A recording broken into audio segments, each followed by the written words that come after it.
So, Hi, guys. welcome back, fatties, to Two Welcome, Fat Asses welcome. podcast. We're back. How's it going? Happy Pride. Happy Pride. Happy Trans Pride. I'm good. Hope How are you? everyone is out there, living life in this regime. We got some good food We today. do. We got some stewed chicken Brown stew chicken with cabbage. She Mine's with got rice and with beans. rice and peas. with that ass. And little cocoa bread. oh yeah, the cocoa bread. Delicious. We're gonna dip right into this. So now, unnecessary. However, Delicious. will I eat a lot of it? Yes, because it's delicious. But okay, so we're back. Today we are. I should have a phone, shouldn't I? Today we're back. We're gonna deviate a little bit from what we've been doing with the 90 Day Fiance stuff, and we're gonna unpack this documentary that's on Netflix called The Crash. Um, I'm not sure if you guys have seen it. A lot of people probably have. It's been number one On for a Netflix, couple of weeks yeah. now. Short synopsis: um, high school sweethearts, high school kids, small town, fatal accident happens. Who did it? Was it an accident? Were drugs involved? Was it alcohol? We're going to kind of go through and talk about it from the aspect of parenting styles, how much kids are on TikTok and social media, and how all that kind of plays into, um, you know, unforeseen fucked up shit happening, unfortunately. So I'm going to go ahead and get started. So the documentary pretty much opens with the crash scene. Um, Car completely split in two. Police, I'm assuming they got a call or something because they show up at the scene. The car looks completely mangled. Um, and so they call in the ambulances and everybody. Two kids are dead on the scene. One of the parts that I had to go back because I was like, did he say that as they were assessing the vehicle and trying to see who was injured, who needed an ambulance. One of the kids in the front seat, he was like, "Damn," he was like, "Rest in peace, buddy." Oh jeez, I didn't. I didn't catch it at first Yeah. either, and I was like, "Damn." So like, very just automatically heart wrenching. You can make all the types of assumptions that you want: alcohol, drunk driving, whatever the case may be. But so three teenagers in total: Mackenzie Sharilla, Dominic Flanagan, and Davion Flanagan and Dominic Russo. All of them had just graduated high school. I want to say like the day before, maybe. They had just graduated. This takes place in Strongsville, Ohio. Small town, quiet, low crime, which I thought kind of stood out. How these small towns, they tout them as being very safe, and um, not a lot of crime happens. They tend to be quite white, very not diverse. Really, as far as being able to give it the name or the label of being a safe town. There's no crime, there's no murders or a bunch of robberies. So everyone's kind of like, how could this happen? We just are so, oh my God, how could something like this happen? So Davion and Dominic are dead on the scene. As soon as the cops arrive, they're deceased.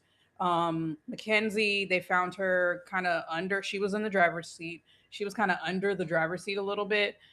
They rushed her to the hospital. I think both of her legs were broken. She had like a broken clavicle. Like she was very fucked up. Um, But alive. but alive, the only one that survived. So, this is a horrific scene. Um, the footage of them, I guess, I found the documentary a little interesting because they pretty much included her social media throughout the entire documentary. Just of how much she was online, how she was always posting. I mean, it's typical Gen. Is she Gen Z technically, or is she Gen Alpha? Gen Z, She's because it happened in 2020. 2022. Yeah. Yeah. So typical Gen Z behavior. Life is online. Everything is online. Posting, posting, posting. Of this friend Everything. group, the friends Rosie, Dom, Mackenzie, and Davion, and Bubba. So Rosie has like 200K followers, like, which also lets me realize and understand that there are so many different pockets of the internet with so many quote unquote like viral and famous people that you've never ever heard of in your life. No. However, it was an indicator to me just to let me know how much they were online and how much they all loved being online. Maybe not all of them, but at least Rosie and Mackenzie, and I feel like they bonded because of you know modeling and having attention. So I'll pick it up where they come into the hospital. You can see Mackenzie is all wrapped up, bandaged, again, both legs broken. And the cops come in, and I thought it was interesting that the mother immediately was like, "We don't want to talk to you, we need a lawyer." Yeah. So it was like, okay, this is a horrific accident and you don't want to cooperate with the police. Right. Suspicious. I just thought that was odd because most parents in anything like that, they're going to want to help. Like, what's going on? Are the kids okay? Are the kids okay? Yes, anything we can do to help, even though it's tragic and all that kind of stuff. It was weird to me. It was weird that she didn't want to cooperate and Mackenzie couldn't remember a thing. Now, could I understand some of that? Yes, because that was a horrific accident. Like the way she was fucked up and busted up. Yes, she probably had head traumas. So being forgetful or having some sort of temporary amnesia, I could easily understand. And just shock. The fact that you're in shock and like trying to process all of this type of stuff. Yeah. It was also a little weird that she was still posting, Yeah. like still making posts of like her neck brace, broken legs, and I was like, oh, when the love of your life is dead. Yeah, and you knew that. It was odd. It was very odd. It was very odd. So she's the only survivor, very busted up and beat it up. Still posting, still living on TikTok, still a social media type of life. Mackenzie's parents, Natalie and Steve. Yeah. They cut to them and they're describing Mackenzie and Dom's relationship very casually, very like I thought it was very much from a like if they were 25, what they were saying would make sense. But they were in high school. They had been dating since they were freshmen. And from the way the documentary made it seem, they were living together or they lived together. First, Dom had his own place, yes. which I couldn't really wrap my head around. I couldn't really wrap my head around. And the fact that the parents were kind of hands off with their relationship, it was just kind of like, they really love each other. They're going to get married.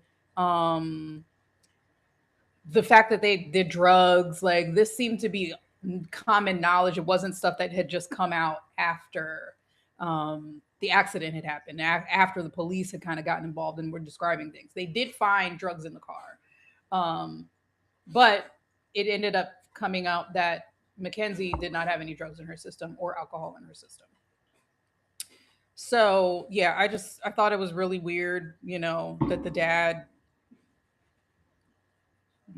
and the mom, Steve and Natalie, basically were like, yeah, this is a dope relationship. Like this is like it kind of took away from remembering the fact that these are children, that these are high schoolers. So I just thought that was weird. And the age gap because he was older than her. He was older Yeah. than her. Yeah, he was, which maybe explains why he has his own place. Um, and she went to live with him.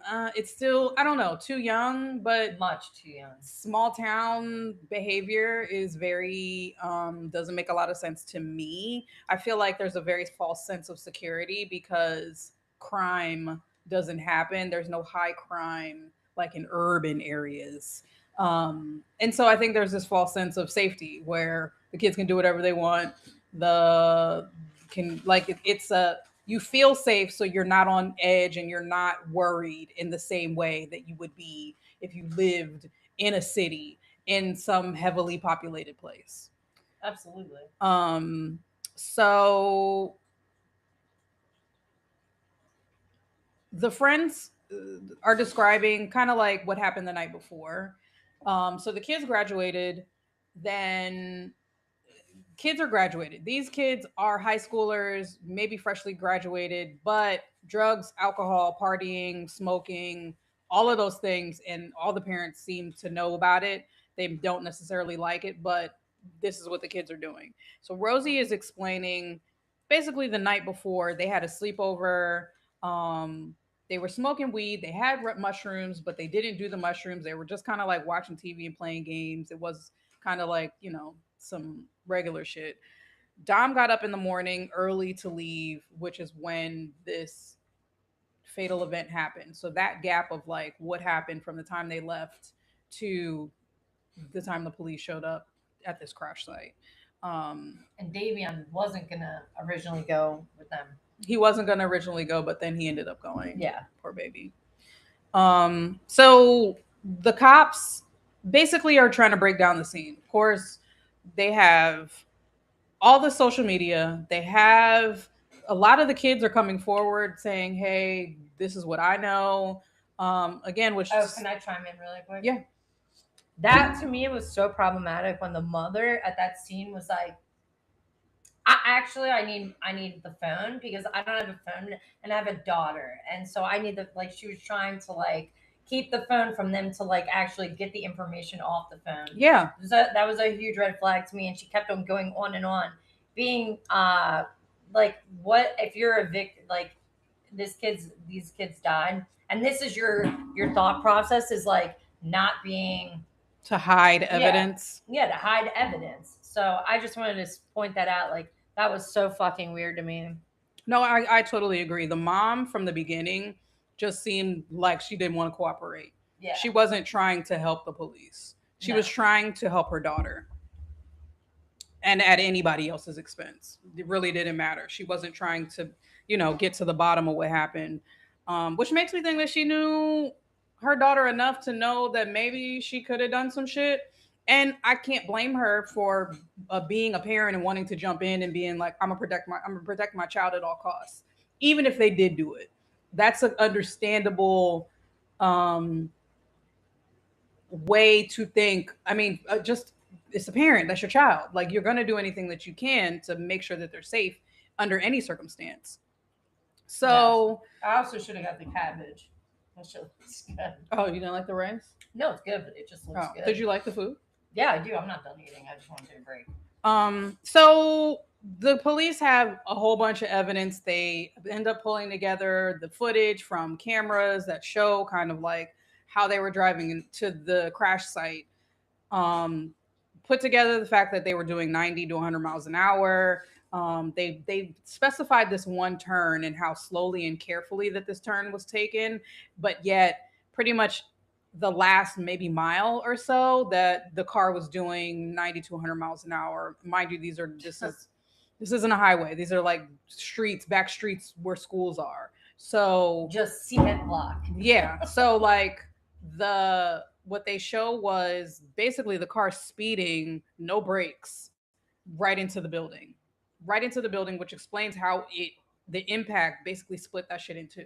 The Yeah. fact that anybody was alive is like Pretty much dude. crazy. Like it's crazy. So the families, of course, after the crash are trying to plan these funerals. They're distraught, I'm sure. And who's online? Who's getting DMs about her pictures from a modeling agency. Mackenzie. Mackenzie and her mom are entertaining it too. So it's not even the fact that like someone's reaching out to them, but the text made it seem like they were excited. Like, oh, this is something that she's into. She's been interested for a while. So what are your thoughts about that? Like, Mackenzie. Oh my gosh, could Kim Kardashian maybe be your attorney? Oh my god, that'd be so awesome if you got to deal with Skims. Tell them I wear all the Skims clothes. She's such a little. To me, that's mommy is my biggest fan, and I can do no wrong. yeah, And it's just completely inappropriate. It's completely inappropriate. I would say get the fuck off your phone. This is a case where, I mean, I'm just speaking as like if I'm in that moment and I am the parent, that to me what I was thinking is you're cooked. This kid is cooked because your mother is a fucking idiot too. The whole family is a bunch of fucking idiots. They're yeah, entertaining at that point in time. That's showing no remorse. very nonchalant I just about what was going on. That's what was going through my head. It was like probably not the best idea to be on your phone and trying to be a model like with a neck brace. With two broken legs What the fuck? at this stage. Her legs are still broken. She's in the hospital, and this is going on. And that is judgment, but I'm just saying probably not smart if you're thinking from a core perspective. Like, how does this make me look? Like, did you have a thought? No. And that's where it kind of was on brand to me that the mom's behavior isn't that much better than her daughter's behavior, No. and the daughter's a child. Like she's a Exactly. child, so it's kind of like if we're looking at it from who raised this person, this lady did, and the dad, who was very nonchalant about her doing drugs. Um, if she's gonna do drugs, marijuana is the best one. Like, just they never seemed to be that concerned about any of the trouble that she was in, anything that was like, why is she doing that? Then they called them into the office and Mackenzie was about to be suspended or something. And the father was like, well, Mackenzie says she didn't do it, so I believe her. Yeah. Like, that was the attitude. If Mackenzie says she didn't do it, she didn't do it. Hey, I know parents like that I used to hang out with that take full accountability for their children's actions when they say stupid shit. Yeah. So that gives you a baseline of just That just shows where and how Mackenzie was. Mackenzie was doing whatever the fuck she wanted to because Mackenzie ran the show. her parents let her. And she was the puppet master. So, excuse me. No, you're fine. So she's posting after these two kids are dead. The police are interviewing everyone they can. Some of the kids are volunteering to come in. Dom's brother comes in and basically is saying that Dom and Mackenzie had a very tumultuous relationship. Like, he wanted to break up with her. Everything in the conversation that him and Dom had was that he was kind of like at the end of his ropes and wanted to leave.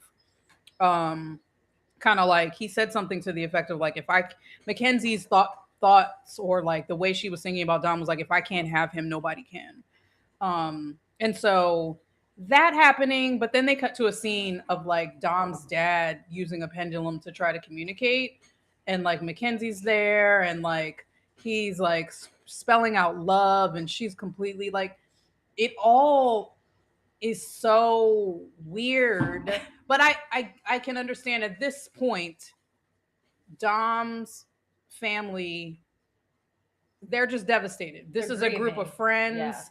Two of the friends died, so the parents are very much like, well, thank God, like Mackenzie's still alive. Like, it's very like, damn, we're all in this together type shit, because this is a tragic event, and they were kind of like family. So the cops, gathering all the information they did, talking to everybody they decide to charge Mackenzie with aggravated murder ×2.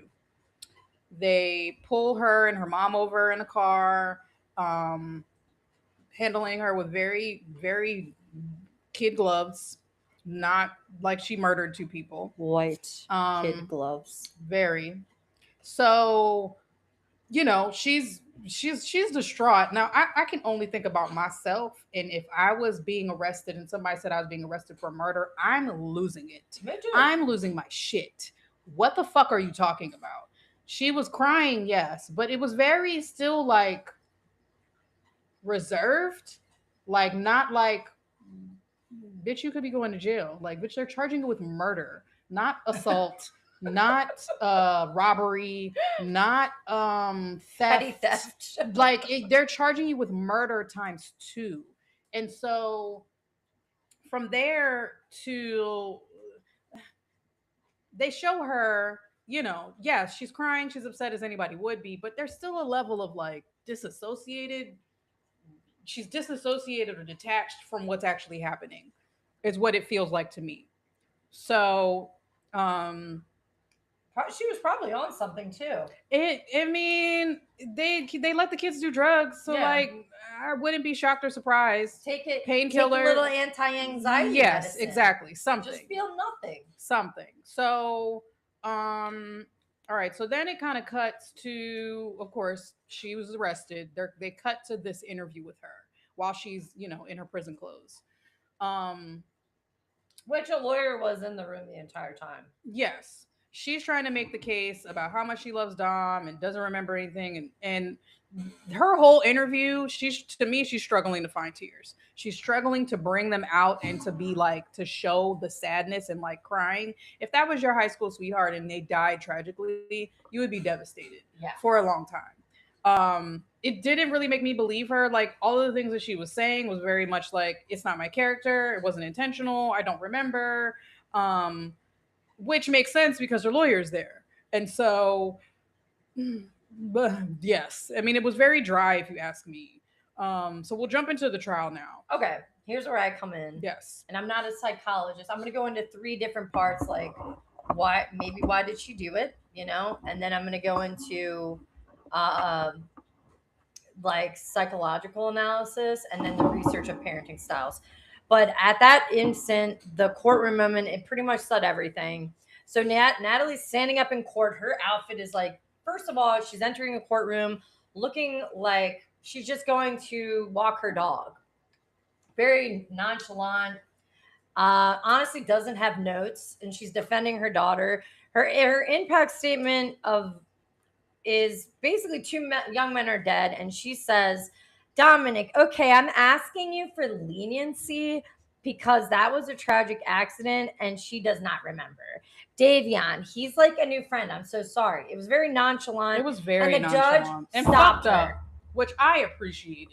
Yeah. That this judge, but let me first add that she chose a bench trial and not a jury trial. Yeah. And that's where she really fucked. Yeah, because then even Mackenzie was like, well, then we should go with the jury, because she said, oh, the whole town's with you, Mackenzie. And We're they rooting were. for you. If they would have gone with the jury trial, she probably would have gotten off. Yeah. I just wanted to add that she chose this. Yeah. And her lawyer let her choose this. Right.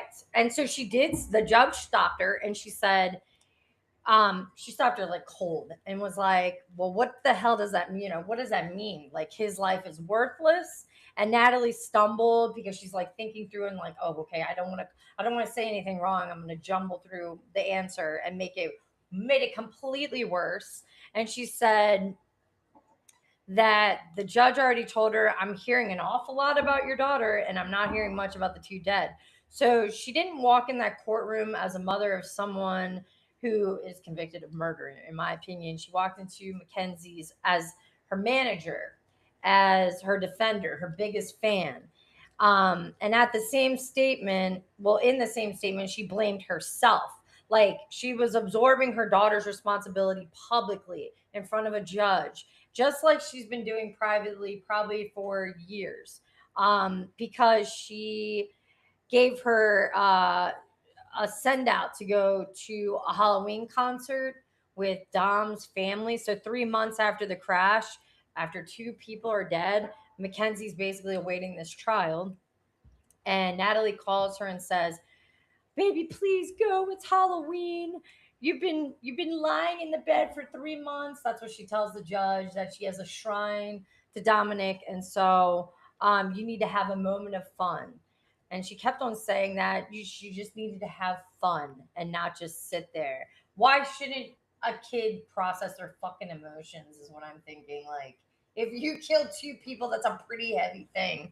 Anyway, anyway, she's talks about losing her whole world and who Mackenzie just went and she showed up and prosecutors describe this outfit as like a corpse costume, like that she wore to this Halloween concert. But here's what really matters about this moment. In the week after the crash, Mackenzie said that she wanted to die and that this was her fault and that was real. And that was the only window of genuine accountability that has ever appeared. Then Natalie slammed it shut, sending her daughter to a party instead of letting her sit with what she has done. And that window never opened again, like throughout at all. Any of the conversations that they hear through prison, nothing. Um, then the TikTok, the jailhouse calls. I did want to get into that. The jailhouse calls, they had a coded language. If you've noticed, they were like, like it was really fucking weird. So anytime, because they don't want to say anything because they knew that one. I think they knew if this was before the conviction, the lawyers are telling them, don't say no dumb shit on the phone. Yeah. So in one decoded call, Mackenzie asked if they could tell the police she had a seizure. And in another, because they just use Isa in front of like a syllable. I don't know. It's stupid. I think it's Pig Latin, honestly. I never have done that. And so she basically said, can I just tell them that I had a seizure, like during the accident? And the mother said, don't repeat anything that anyone said to you in the room. Nothing, anyone. Promise me the story isn't done yet. And so then later, Mackenzie called Dom's family evil, and Natalie validated it completely. There was no pushback. No two people died, Mackenzie. Like, no, nothing. So she also concluded with an inmate that she went to college for nutrition when she was talking to a 45-year-old. And Natalie's on all of these calls and just allowing her daughter to lie to these. First of all, she's talking to a 45-year-old from, sending letters to each other. The mother's not saying anything about that either, just like she didn't say anything about her daughter probably living with someone older than her. But I think that the reason why, okay, so basically I wanted to get into the morning of the crash, and because we can already tell, like, Natalie's pretty enabling. She just enables these behaviors. I also do think that maybe Natalie did, like, yes, she is being recorded on the calls and they are listening. However, I think they know how heavy of like a temperament she has, and they don't want anyone to hear that on the phone as well. Of course, because they know how the lawyer has advised them. Yeah. Again, I don't know how well the lawyer just advised them, but the lawyer advises them, as any lawyer should, don't say anything that could incriminate you on the phone. Don't have a temper. Don't. She definitely was getting prompts on how to be on the phone, and I think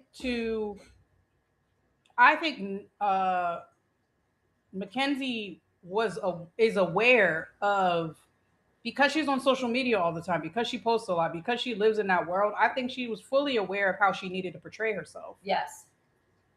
Yeah. Period. That's why she was struggling so much to get tears. She didn't even like get tears. It's because I saw no real tears except for after the fact, because I think she finally hit her like, oh shit, I'm going to jail. She didn't think she was going to get convicted. No. She didn't think that they were going to be like guilty. Yep. Guilty times 2. Guilty. That's when the tears came, because she was literally in shock. But I also add, just before you move on to breaking down the crash, that Dom's mom ended up bringing a recording of Mackenzie trying to pretty much like break down the door to Dom's house, because she was probably being very aggressive, and he was like, I'm not letting you in, and she was very just like, fuck you bitch, I'm gonna break this door down. And break this door down. Like I remember in the doc, that's when they said that the energy had changed in the room when they saw that because she couldn't play this I'm innocent. I just loved him so much. We had a wonderful relationship role anymore. That it was It like was people were like, "Oh, crazy. actually, we see you have an anger. You have a temper. Yeah, probably. You have a temper." Yes. So, yes, I just wanted to add that in Well, you have a temper when you don't get your way. because you And always because are you've allowed always to get gotten it your way. just like in And prison. some of the kids did say, like, they called her a bully. They Yeah. said that she would liked being a mean girl. she was a mean girl. Several people said she was a mean girl. She had bullied them.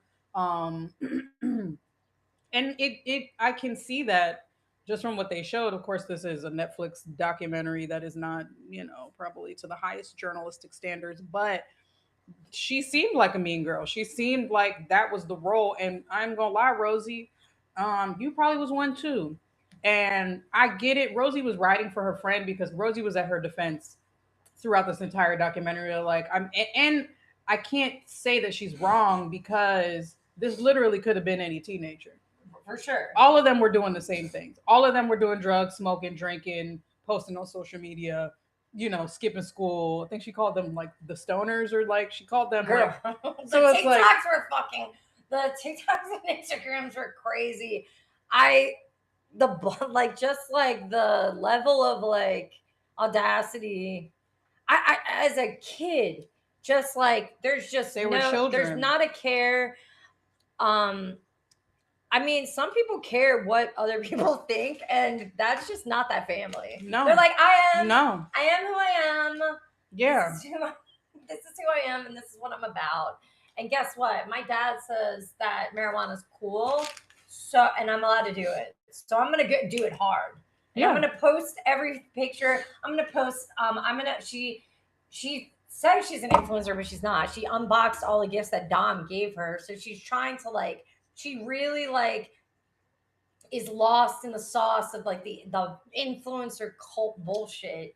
And she's a kid, of course, like this is what she's living. But the fact that the fact like just how bad and how nobody said one fucking thing to the kid. No, these kids were living their life as though they were adults. They did not have a lot of restraints on what they could do, where they could go, because they were doing more shit that I had ever done. Me like too, dude.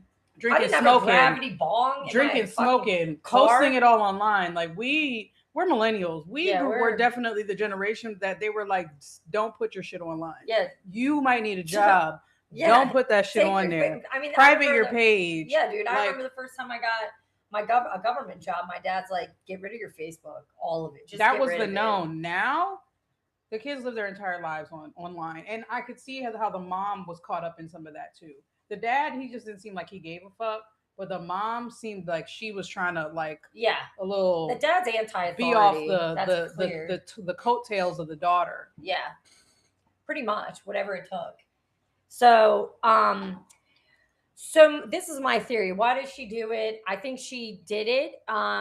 They said that she went there previously, like this. So this is the morning of the crash. And what really happened to me? Why did she do it? So the prosecution's theory is Dom was trying to leave, and Mackenzie, who basically built her identity around the relationship since she was 13. That's a long time. You look hot. Anytime. Okay, so basically, a witness overheard her say she would crash a car in a video from Don's phone showing her being verbally abusive, what you're saying. So then, what you've never been taught who you are outside of another relationship, basically, her parents never helped her build an identity that belongs to just her, like build an independence outside of other people. I think she had no identity. I think she built her identity based off of the validation of other people and all that kind of stuff. So she had no tools to survive that feeling of the crash, like actually even like getting broken up with. And that's why it happened, in my opinion. I think that she basically did it because she had no tools to survive the feeling of rejection, because her parents give her all the things that she needs. It's called permissive parenting. So I think it happened. I think just the accident happened because she knew that he was going to leave her. And like you said, if I can't have you, like if I can't have you, then no one can. And I don't think she cared about living, because I don't think if you're in the front seat, you think you're going to fucking die. Yeah. So she's going to I take could her see life that. as well. And with all of the drugs that they were doing, Yeah. these are teenagers. They got teenage brains, teenage hormones, a bunch of drugs, and the absent parents. Yes. In the morning, so when the ambulance did come, it was the only time I heard her say, "Is Dom okay?" Like, if you listen in the ambulance, she did have one thought, like, "Is Dom okay?" So that does show, like, she does care. I don't have any doubt, like, she did care about him. Mhm. However, the connection, and it's just like she's not fully processing, what Sure. happened. So then her claiming she has no memory, and she kept on saying, "I didn't do this on purpose, like I didn't do this on purpose." And then she sent the mother a text, which also this is just an afterthought, like she sent the mom a text that said, "I'm sorry this happened, like I didn't do this on purpose." Like, imagine you getting this message from like somebody, "This is so foul, I didn't do this, but you think I did, and that's messed up." Who the fuck would send a message like that to somebody who lost a child? Someone You who has obviously no think- depth and Correct. cannot read any sort of room and has no sense of, I can't say remorse because she probably feels bad about it, but like, if you've lived your entire life not being held accountable, why should you think that you would ever need to be held accountable? I agree. So my next thought process was, what is this behavior Mackenzie telling us? Like, what is her behavior? Like, it's obvious that from her environment, the parents, by continuously hiding these things, I do think that I am not a psychologist, but I do think she suffers from some type of personality disorder that has not been just not being able to have the resources to be able to control your temper and to emotionally regulate. I do think she shows signs of BPD, personality disorder. Again, not a psychologist, but there are a lot of people that have been bringing that thought up, because she shows 5 of the 9 criteria for the BPD diagnosis. This is based on what the documentary was telling us. Documentary was telling us. Sorry. And based on like the videos that she had, and just like just thinking in my head about the Instagram videos is like, wow, that's like, you're really, like, you are delusional a little bit. Like, Yeah. this role is crazy. Yeah. So she has an intense fear of abandonment, which is number 1. So Dom was leaving, and the prosecution's case was full on the clinical literature about BPD being frantic, desperate, avoiding abandonment or real or imagined. So when that fear hits, the response to that is catastrophic. Number 2, she has unstable interpersonal relationships. So she described it herself. She's like, "We argued, we got back together, very toxic. It was super rocky."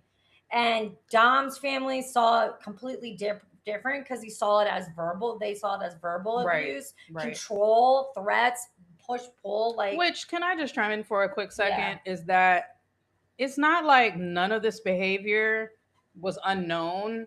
It really seems like the parents knew how Yes. she was. Yes, they did.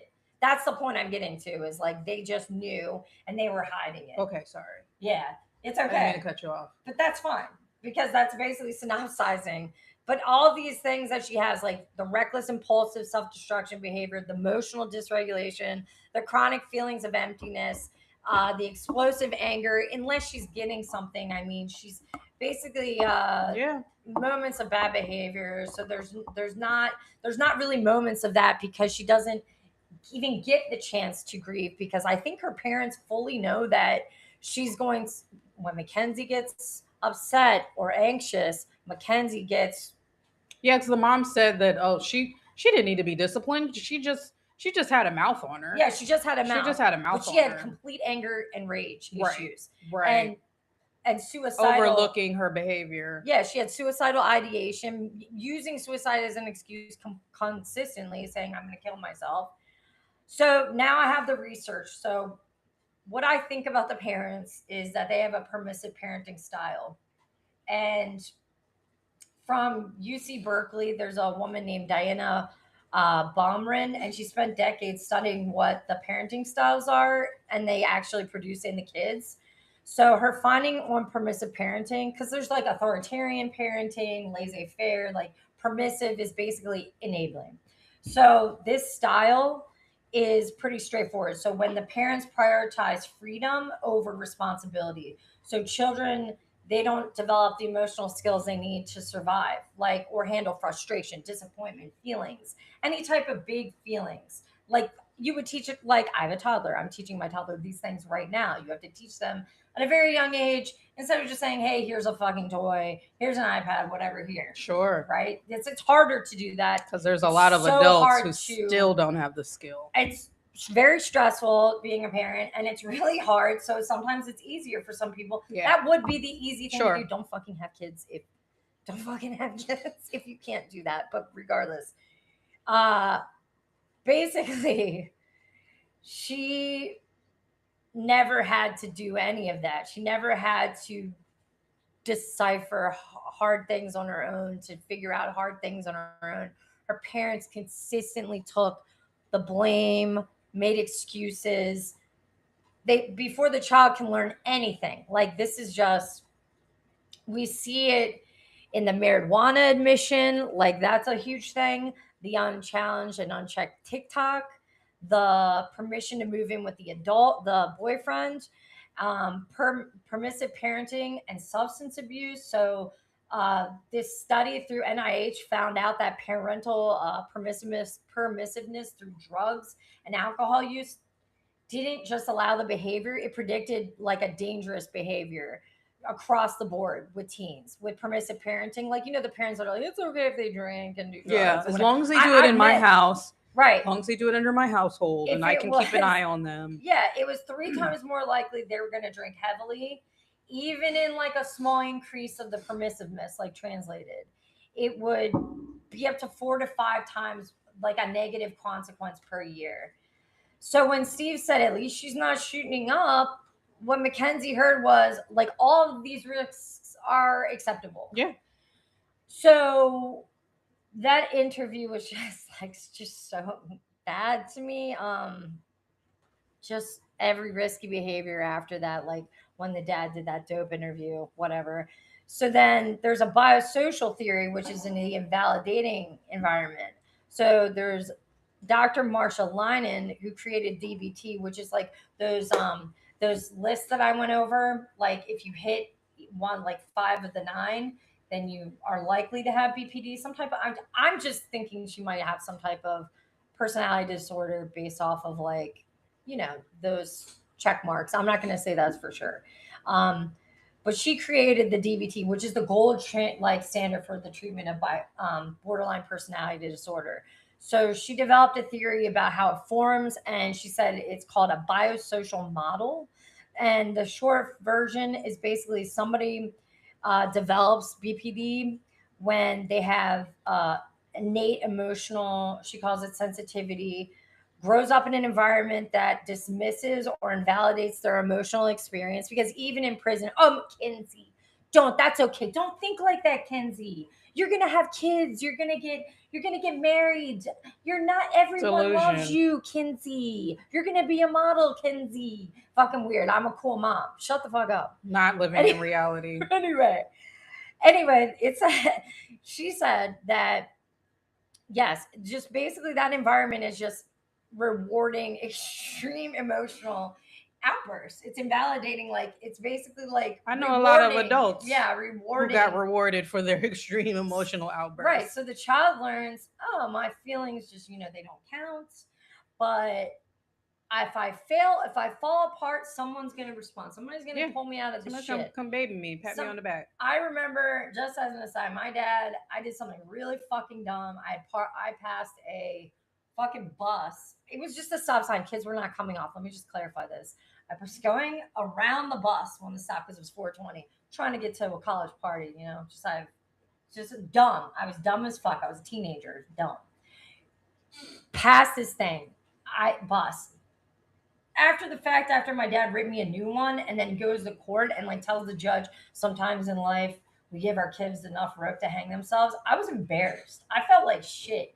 He was basically like, you're gonna have to pay this on your own. Like you're gonna have to figure out. You're not getting a lawyer. Consequences. He's like, I'll talk for you, but we're not gonna get you a lawyer. We're basically like, you're a piece of shit for doing that. That is really fucking dumb. So I'm like, props. Looking back as a parent myself, I'm like, that is really ridiculous. I mean, like, that's what is Because something had kids to do happen, dumb dude? shit. Right. The parents are supposed to be there to help them, to reel them back in and Yes. not do more dumb shit and to learn to do better. So every time they rushed in to like help, her pain, instead of like help her process it, was to her detriment. And that fucking Halloween thing was crazy. Like, she should have stayed home and fucking looked at the shrine every day and been able to like process her feelings with that. Go to a fucking therapist, dude. Like, don't, whatever. I don't know. My next point is enmeshment. So I think the family's highly enmeshed. She has like a very enmeshed relationship.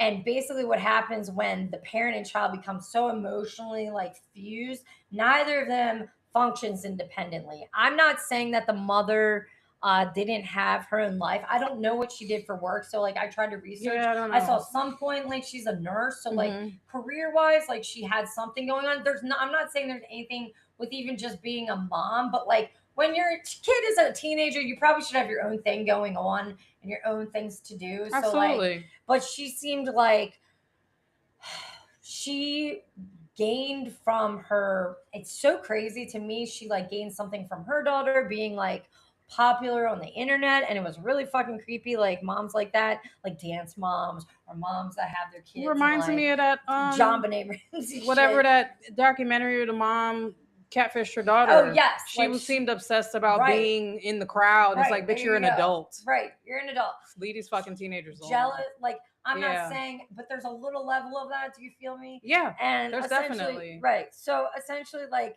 this super closeness, this kid, her Mackenzie, couldn't like develop a personality of her own. So like I do think it's the kind, it's super controlling. Like that kind of behavior is controlling. You're not giving your kids the resources to go out in the world. That's the hardest fucking part. Once you let them outside the door, that's scary as shit, letting a kid outside in the world. And It's hoping easy. that It's they carry everything that you taught. right. And they're gonna fuck up. And yet, does that mean that you're a bad parent? Maybe. But if you keep continuously like, don't let them live out, have a lived experience and come to these conclusions on their own. I think it's to their detriment. I mean, yes, they're very young. Like these kids are very young, but enmeshing your family, that is a form of control. It looks basically like love on the outside, but it's not. It's super controlling and it's toxic, because the mother couldn't tolerate her pain without absorbing it. And that shows me that the mom didn't have the resources to even, not to be like judging their parenting, but like you don't have the resources to be a mother. Kids are going to cry, kids are going to get hurt. Oh, shit. So I see this very vividly in the victim impact statement by her taking the blame.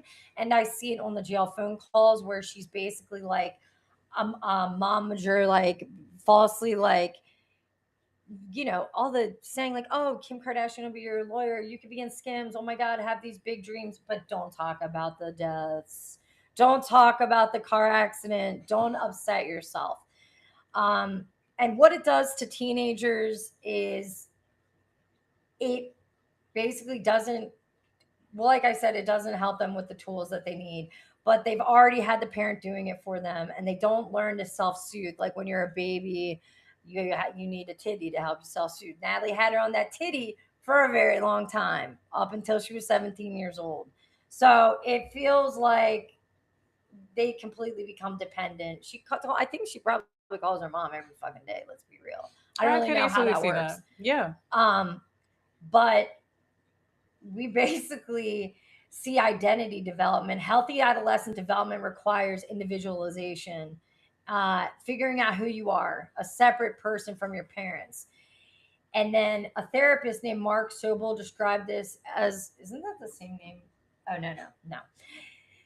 He describes it in this way. He basically says that a person develops an internalized sense of self through healthy individualization. Your environment prevents this, the enmeshment prevents this entirely, and the child's identity says externally assigned, it stays externally assigned and managed. And it's by the parent partner or by like an algorithm, honestly. So I saw that in the TikTok stuff because look, I'm gonna be real. Once she went to prison, once I saw her with her hair, that she has no identity. She's She hanging. became somebody else She on the became inside. somebody else, even in jail. And they were probably black. No, they were, and because she said Because she had half of a black scent she did in her interviews. right, and she said she did, and she did Ariana 2018. She did. So basically, what I'm trying to say is, she has no sense of self. This is adamant. Like I just want to bring up that like showing her in prison because, you know, I picked up on it. It's like, oh, you know, black people on the inside. Yes, huh. She can pass around on the inside. But Got it. I digress. She's talking about she's God fearing now. She's talking about quotes like her mother doesn't even know anything about the Bible. She's telling mom, this person sent me like Bible verses, and like, well, she's like, oh my God, Kenzie, that's so cool. Oh my God, that's gonna make me cry. Like it's so fake and phony. Just anything to get her daughter not to freak out and talk about the accident. It's just so very. It's doing a disservice to Mackenzie because she doesn't ever get to be herself, right, and feel, and like I could see how it's exhausting, especially a young person who never has any support from anyone to just be you. And that's okay. You just being you is good enough, and people will like you because of it. You don't have to keep trying to be everybody else. Yes. And everything else.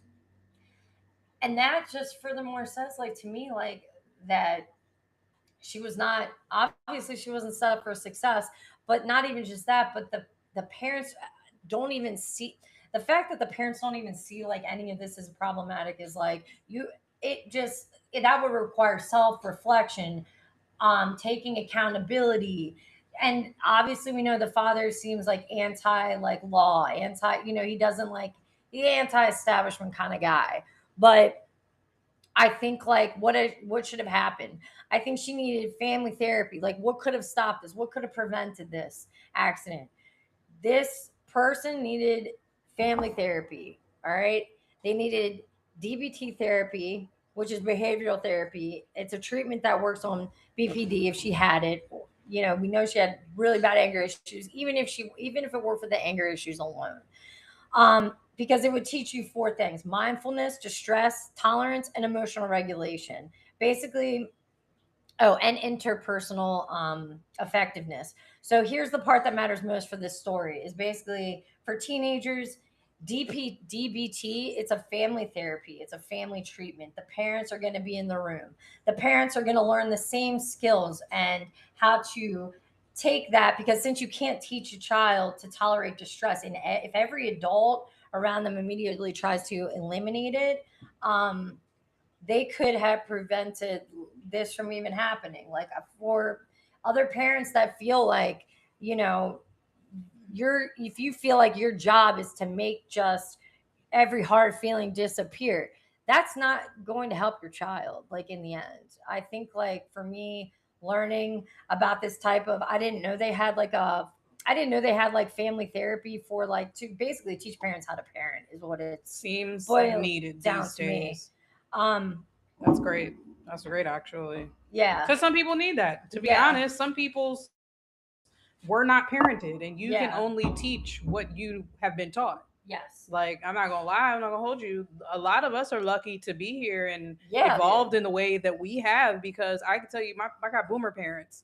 They weren't taught a lot of shit. And I had an immigrant. Lot of shit. So like they can only teach us what they knew and what they thought was right. Back in the hand. Yeah, plenty of that. Me and my sister was reminiscing about getting hit with a switch when we just bad this fucking come on, you can beat with fucking branches. Like, come on. So, but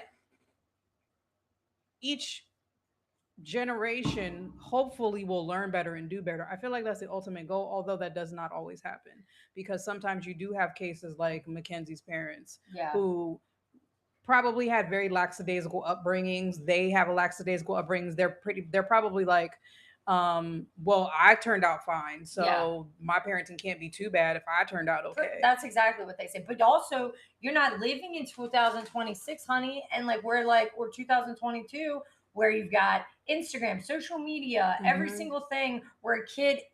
Where do you go with where do you stand with that? It's like I won't even let my kid touch. I mean, at their age, I won't even let them touch any bullshit. I don't want them to get used to that. I want them to be, look, maybe I'll regress a little bit societally, but I want them to be more into the outside and like learn people skills, learn how to relate to Sure. people, Absolutely. learn what the real world is like, Yes, not learn just how to this talk to people. right. Learn how to say And hello and hold a conversation with and a it's super actual problematic. You person. see this shit with the David case, the D4VD case. Like it's just these kids. I know you wanted to tie into the other case. You wanted to Well, let me tie just into, say to wrap this up, yeah, Mackenzie was found guilty yes, of murder. She was sentenced both for Dominic and Davion's murder. She was sentenced to 15 years plus life concurrently, which means in 15 years she has a possibility of being paroled out. Um, although she filed an appeal, that initial appeal got denied. She found a recent appeal. This was I'm gonna hit according this to the too, Time Mama. magazine. This was according to Time magazine. They did an article about this, and her second appeal also got denied somewhat recently. So I will just leave this with, they failed. To me, a lot of the parents failed these all of these children. Yeah, It's really unfortunate that lives were lost, but all of these kids were failed parenting wise. I thought that was the most interesting point, that when we were talking about this and doing the research for it, and just watching it, like that was like, oh wow, like all the parents really did truly Yeah. fail. The Nothing kids. nothing that these kids were doing was a problem until somebody died. Yeah, And I think that's the sad part. Again, nobody should ever have to bury their child. But I would hope this town and towns like it would look at um, how you're parenting these kids, because they're kids. Your brain is not they're fully not your formed friends. until you're 25. You must guide them. And if I can contrast this case, because Kinsey is a young white woman who essentially was found guilty of murdering both of her friends. So I guess I don't know what aggravated murder is. I guess like she somewhat had intent, Yeah, but 'cause like they it did wasn't yeah, completely planned out. yes, But Carmelo Anthony, the case of the young man in Texas who was, I don't know, he had like a 3.0, 4.0 GPA, very smart, who was bullied and defended himself, was found guilty of murder for and 35 years. sentenced to life, 35 years to life. Yeah. So if Mackenzie and her friends were black children in any urban area, in any area, everyone would be like, where were the parents? How come the parents let this happen? How come the parents were letting them do drugs? Why were they allowed to be drinking and smoking and doing all this other type of stuff? They were terrible parents. And the contrast to me, although unfortunate, is two different standards of parenting that's allowed. Mackenzie was allowed, and all of them kids were allowed to be parented very lackadaisical, and everything they do is fine. They didn't murder anybody until they did. Kids who grow up in urban areas, black children specifically, don't get cut any sort of breaks, even if they're parented the right way. And that's the part that I take away from this personally, especially with what's going on right now, because it's just very telling to me. It's telling to me that Netflix put this documentary out and gave her like ground and a spotlight to be like, I know, I look, fell for it too. I didn't do this. Yeah. Look at me, I'm cute. Look at me. I'm just a cute little white girl. Too pretty to be in jail. I am too pretty to have done any of this. No. People got pages for her, free Kinsey. They threw in the one guy was like, she's just too beautiful to have done this. Yeah, that's what We need to get her out of jail right now. We do. And it's just like, okay, like, sure. Did the families get justice? Yes. But did Mackenzie learn a lesson? No. Did the parents learn a lesson? No. This is carrot cake, by the way. It's delicious. Yeah, I just think it's interesting seeing as well, just with the times, like this shit it's happening in real time. Like it is historical, like all the shit that we're gonna like be able to like talk about, like, and just be a part of, and seeing it all on like on your phone, being able to just see all of it on your phone. That's the thing I really did take away from a lot of this too, It's was crazy that to me. your phone will give you up. Oh yeah. Your phone will tell all of your business, and the way that these phones are integrated into our lives, you really can't commit crime. Patriot Act, baby. Pretty much. You cannot commit crimes in the way that you used to be able to commit crimes. Your entire they can go through and do and analyze your phone and figure out what you wanted for breakfast, lunch, and dinner. Oh my god, you're not crazy. Like the way that these phones are basically like, because that's how they were able to break a lot of this case, was through her phone and all the kids' phones. One of the kids had Life 360, so they could see like, oh, this is where they were. Like everything is following you, learning your behaviors. The fact that she was Gen Z and her whole life was online, it was easy to go through her page and other people's pages and kind of get an idea of what, if it wasn't her, what she presented to the world that was her. So like I kind of it's kind of unfortunate because it's very much so a young person's way of thinking about things, Oh, which yeah. is social media is not real. Like No. everybody who puts stuff on there is not real, but it's like, but people will still think that about you because that's what you're putting out. So if it's Absolutely. not the real you, people have every right to think that it is because that's what you're portraying. Period. Kids don't realize that. And it's sad. Where would you stand if like see, I would never just I just feel like it's an unsafe, incriminating place. Just in general, I wouldn't even I where I stand is I wouldn't do at that age. I would not allow, just because other people have. I'm sorry. Once you leave the house, you can have TikTok, whatever the fuck you want to have. I think it is dependent upon the child Yeah. and If yeah, how the you're right, child you're right, shows you're right, themselves you're to right. be responsible, Correct. which I think is still You know how what? parents raise their This kids. is accurate. This is accurate. Because my parents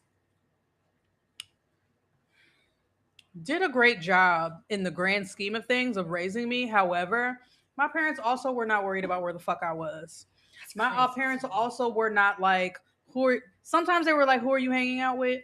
But once I pretty much developed my kind of locked in group of friends, my parents did not give one fuck That's probably about because what I you're was doing. trustworthy too. I Yeah, mean, but I a feel like you trustworthy do. teenager. No, Exactly. absolutely not, That's my absolutely point. not. That's my Yeah. point. I think I was lucky and I was blessed Yeah, I to think not you have were. gotten into no real shit that could have gotten me Oh in my any sort of God, situation dude. like Mackenzie. Like, luckily, I didn't drink in high school. I didn't really. All my friends that I hung out with were like had something going, like had goals, had dreams, like. Yeah. But because it's a conversation that we had like not too long ago, was like our parents really weren't shit for that. No. Like our parents literally did not know what the fuck we were doing, and we No. would be out all types of night.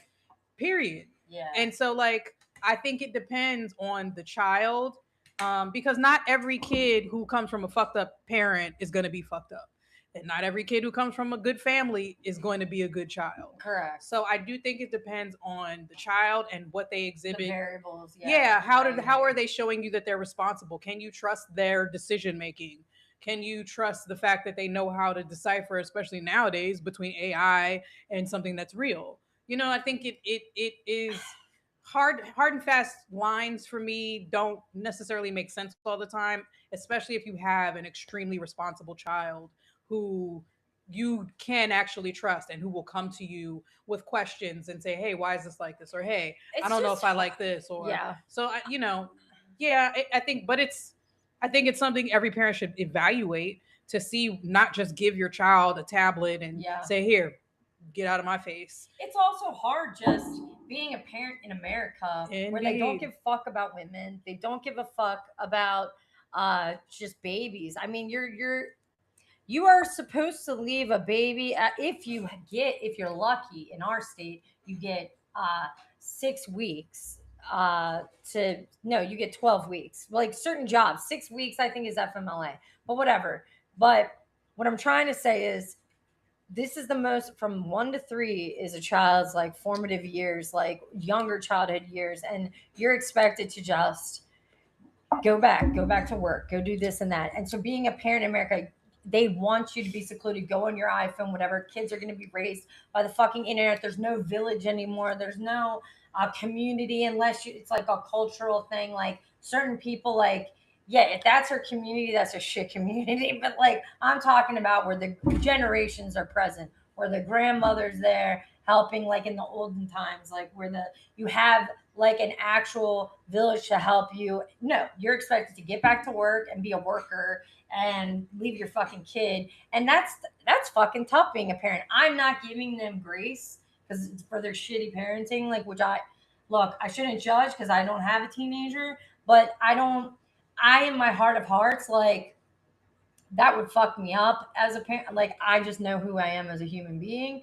and that is just that kind of behavior is just it's I would be like, wow, I have failed you and I'm going to try to fix you now. Like if I would have a reflective point. Sure. But this country parents doesn't don't allow, country doesn't really allow parents to be actual parents. Honestly, don't give a fuck about And kids some or choose to. families. These parents, neither one of them were No. accountable. So to me, there's no expectation that Mackenzie would ever hold herself accountable because the No. parents have not exhibited that behavior. No. She And- doesn't know what that means. What do you mean? Be accountable for what I did. Yeah, dude. For what? It's just whatever. It's a tale as old as time. These are families that we pass on a daily basis that it just didn't happen to them. Yes.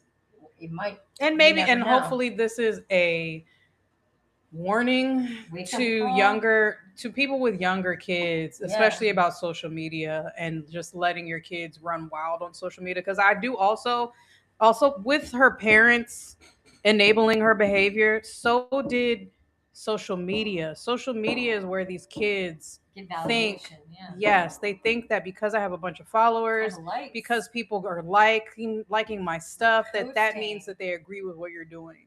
And like the voyeurism with all of it is like where these kids' heads get fucked up. And it's like, no, you don't. Yes, you have 250,000 followers.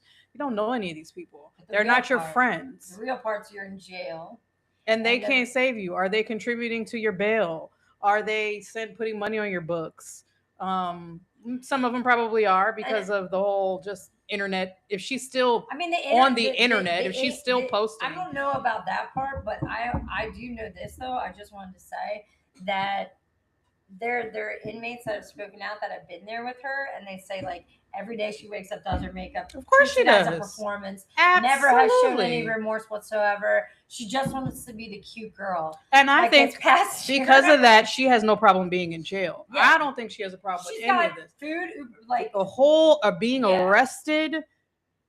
I don't think any of this is like, oh my God, this is terrible. I think this is just the next show for her.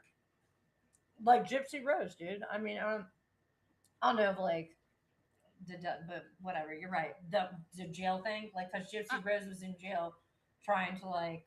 I'm not that familiar with her. Okay. But Whatever. yeah, I've It's never just a got any part. It's impression just a part. that she was devastated. Like, this is my life is over. It to me, it's the next performance. Yeah, Okay, where's jail me? and Let me that's what bring the out jail me. conversations. That's what the conversations all show. Like, How can I? What are they talking about? I mean, like, do you think Kim is gonna respond? Tell her I have all the scams. That's just crazy to me. Like, that is your idol. Like, that's crazy. That's an insane idol for kids to grow up with. And the internet just in general is like So fucking crazy. It's You the have Wild to- West, dude. There's You have to no- parent your kids Yeah. all the time. all the fucking time, every age, all every the time fucking you have to age. parent your kids, even And- when they're grown-ups. And is it hard like to deal with a kid's emotions? Of course, but like get your shit together. Go talk to your therapist. Or don't have children. Go get talk to- Children are a lot of work. They're a lot of work. And I do actually, because I've been hearing more that, like, you know, the birth rates are Yeah. going down, which I'm not mad at, because a lot more people need to be evaluating why they're having children. The why. Not just because you feel like you need to and you got to hit some maternal clock and I'm almost 30, so I got to have a baby and I got to get married and I got to do all this shit. No, why the fuck do you want a child? And are you ready to take care of a child 24/7, 18 plus years? You're making me not want to now. But many people need to think No, about I this already shit because did. like it's a lot of work. It's hard. It's so not hard. fun. It's Like not. it can be You can't just after a wake while. up, Like right. Like have sex, like do. kids you are know, little people and little human beings. It's a lot of work. And I don't always think that a lot of people see it that way, that they look at children as No, raising little human beings. they want them to just. This is what I think as well too, is like they just want them like sit there, shut up, not be really want them to be kids, not really want them to have human Opinions. thoughts or Right. anything. Analyze That's things, crazy ask to me. questions. Like, kids want to talk. Kids have great thoughts. It's fucking awesome. Kids and are great awesome, views of the dude. world. Yes. Yeah, they do. And They- so I don't know. That's the beauty I think of kids, is because it is that innocence, and like you want to keep the innocence as but you want to like you have to hone it and you have to nurture it and help it grow and guide it, not just like dismiss it, give it a thing, whatever. Like it's just so fucked up. It's just Right. it's just that's why I wanted to even talk about this, because honestly, like it's so played out, this whole conversation. It's inundated. Everyone's like talking about. At least I don't know, on my algorithm, I like hit it every day. Like, oh wow, like, really? somebody comes up talking about Oh wow. this thing. Yeah. Probably because, like, I don't know, because I researched about her chart. I researched, like, I researched all this stuff about her. Your I algorithm was like, researched- you want to see more of this? Yes. And it's like every single day, just like the D4VD stuff. I'm like, because I wanted to see, like, I want to look at her TikToks. I wanted to look at, like, what her parents do for a living. I wanted to look at all this stuff. The dad was a teacher. He got fired. So, I mean, Shocker. that's like, I'm curious, like, he's probably like, I'm going to get a lawyer. But it was like a private school. So they had to do like chaos control. He looks like a fucking idiot. You're going to an interview with a boom shirt after you're going to a Netflix documentary filming with a boom shirt after your kid got into a severe car crash and killed 2 people. You fucking idiot. Are you stupid? Like, yes, I think these people are fucking stupid, but I don't know. I don't fucking know. Whatever. But we're done this conversation. I don't know if I have any closing points, I think. I think I made mine. This is just, to me, just small town America behavior until shit goes wrong and goes bad. And like, I'm sorry to It's the so parents fucked who up to lost the their families. kids. But I think the lesson should not just be for the kids, but for the parents as well. That you actually need to parent your kids and not let them live like they're adults. Like I get it, because kids are a lot and it takes a lot. So once they become teenagers, you do feel like you have like a sigh of relief of like, okay, I don't have to worry about whether or not they're safe every fucking minute. However, they still need guidance. And I don't think that these kids got enough guidance to not have them be in this type of situation. Yeah, they didn't get the talks. Like I don't think they care. Yeah, I think, no. again, and this is small town to me, because there's no high crime, because they're not in an urban area where there's lots of blacks and, oh my God, it's really scary and crazy. not my town. So there's a false sense of safety, except place these kids' behavior in any other town, any other city, and it's like, yo, what You're the fuck crazy. are you you doing? serious? Why the fuck are these kids allowed to do all Right, of this shit? exactly. But it's okay because everybody lives within a mile of one another, so Yeah, 'cause everybody it's knows like, one see, another. I did figure it out. It was like a small town, obviously, because the documentary. But like, Yeah, but like they say Cleveland, but it's like not Cleveland. they're not in Cleveland. They're not in Cleveland. They're Yeah. not in Cleveland. They're in a So- city. They're Cleveland adjacent, probably. and that's fine, but there's a false sense of safety in these small towns that yeah, bad things yeah. don't happen because there's not a lot of robberies or murders or whatever the case may be, but like it It's don't so really matter where funny you are. because this You one, still need to yeah, parent your kids. yeah, pretty You much. still need to be a parent to your children. So for me, it's more glaring on the parents than it is on these kids because the kids were just doing kid shit. I agree, and I definitely think that next topic is going to be a lighter topic because this is Yeah, this is very, to be Small town expected. shit. Yeah, to be expected. All right. It's unfortunate, but We're gonna send off. yeah. We're on YouTube, obviously. That's where you're watching us. We have an Instagram, Two Fat Asses Podcast. Mhm. We're gonna get a Patreon so you can see. No, I'm just kidding. Yeah. We're gonna get a Patreon. We're gonna get we have our email if you want to hit us up, do astrology readings, do tarot card spreads, anything else. Two Fat Asses Podcast at gmail.com. There you go. Like, comment, and subscribe. Share. Do all of the things. Subscribe. Help us hit grow. the subscribe button right now. Right fucking now. Hit the subscribe button and share it with your friends. Thank you. Yep. All right, Peace. guys. See you next time. Bye.